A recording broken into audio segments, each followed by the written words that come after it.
Good evening everyone. শতাব্দীর কিচেনে আপনাদের সবাইকে স্বাগত জানাই। আজকের রেসিপি কাতলা মাছের মালাইকারি। স্টেপ বাই স্টেপ যদি রেসিপিটি ফলো করেন, আমি 100% গ্যারান্টি দিয়ে বলতে পারি এই একটা রেসিপি দিয়েই পুরো প্লেট খালি হয়ে যাবে। তাহলে চলুন শুরু করা যাক আজকের এই সহজ এবং সুস্বাদু রেসিপি। এই রেসিপির জন্য আমি এখানে 6 পিস মাছ নিয়ে নিয়েছি। প্রথমে মাছগুলোকে ম্যারিনেট করে নেব। তার জন্য দিয়ে দেব পরিমাণ মতো লবণ, হাফ চামচ হলুদ গুঁড়ো, হাফ চামচ লঙ্কার গুঁড়ো, আর দিয়ে দেব 1 চামচ মতো সর্ষের তেল।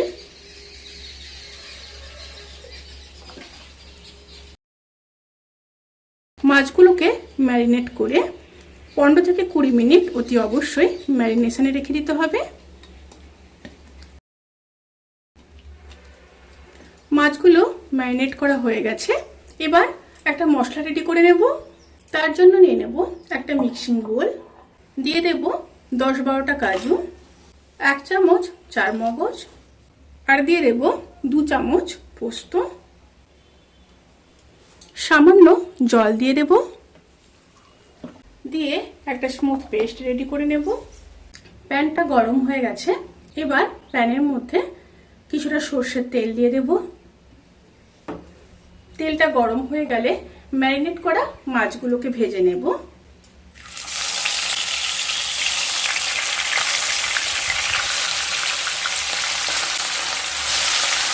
মাছগুলোকে একটা সাইড ভেজে নিয়ে তারপর ফিরে আসছি।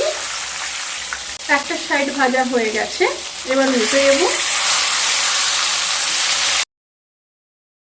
দুটো সাইড মাছ ভাজা হয়ে গেছে, এবার তুলে নেব।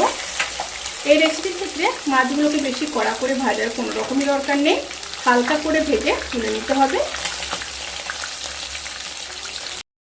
এবার মাছ ভাজা ওই তেলের মধ্যে 2টো শুকনো লঙ্কা, থেতো করে রাখা 3টে এলাচ, 3টে লবঙ্গ আর সামান্য দারচিনি দিয়ে দিলাম। একটু নেড়ে নেব।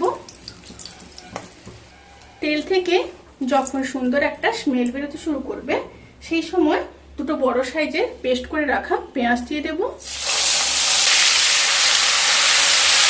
পেঁয়াজগুলোকে হালকা ভেজে নেব। পেঁয়াজগুলোকে ভেজে নিয়ে তারপর ফিরে আসছি। পেঁয়াজগুলো যখন হালকা ভাজা হয়ে যাবে, সেই সময় 1 চামচ আদা বাটা দিয়ে দেব, আর দিয়ে দেব একটা বড় সাইজের পেস্ট করে রাখা টমেটো। আবারও খুব ভালোভাবে মিশিয়ে নিয়ে 1 থেকে 1.5 মিনিট লো টু মিডিয়াম স্টিমে কষিয়ে নেব। পেঁয়াজ, টমেটো আর আদা যখন ভালোভাবে কষানো হয়ে যাবে, সেই সময় দিয়ে দেব পেস্ট করে রাখা কাজু, চারমগজ আর পোস্ত, হাফ চামচ লঙ্কার গুঁড়ো, হাফ চামচ হলুদ গুঁড়ো, হাফ চামচ জিরের গুঁড়ো, আর দিয়ে দেব পরিমাণ মতো লবণ। দিয়ে আবারও লো টু মিডিয়াম স্টিমে মশলাগুলোকে খুব ভালোভাবে কষিয়ে নেব। সাথে খুব সামান্য মশলা ধোয়া জল দিয়ে দেব। আবারও মিশিয়ে নেব। এবার খুব ভালোভাবে কষিয়ে নিয়ে তারপর ফিরে আসছি।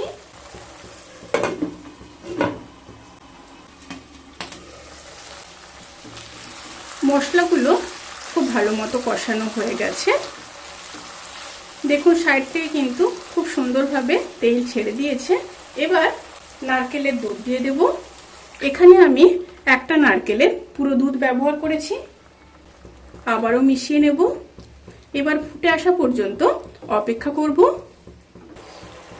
তরকারিটা ফুটে গেছে। এবার ভেজে রাখা মাছগুলোকে দিয়ে দেব।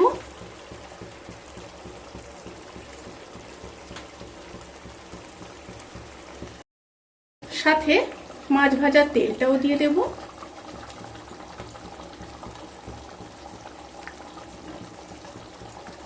এবার আবারও একটু মিশিয়ে নেব।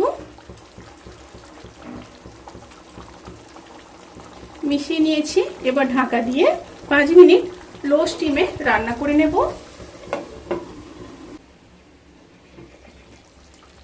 রান্নাটি প্রায় হয়ে এসছে। এবার নামানোর আগে 1 চামচ চিনি দিয়ে দেব, অবশ্যই দিতে হবে। যেহেতু এখানে নারকেলের দুধ ব্যবহার করা হয়েছে, আর দিয়ে দেব হাফ চামচ গরম মশলার গুঁড়ো। এবার খুব ভালোভাবে মিশিয়ে নেব।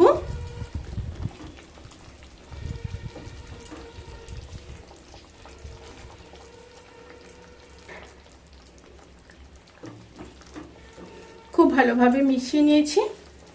এবার গ্যাসের ফ্লেমটাকে অফ করে দেব। অফ করে ঢাকা দিয়ে 10 থেকে 15 মিনিট স্ট্যান্ডিং টাইমে রেখে তারপর সার্ভ করব। রেসিপিটি কেমন লাগলো প্লিজ কমেন্ট করে জানাতে কিন্তু ভুলবেন না।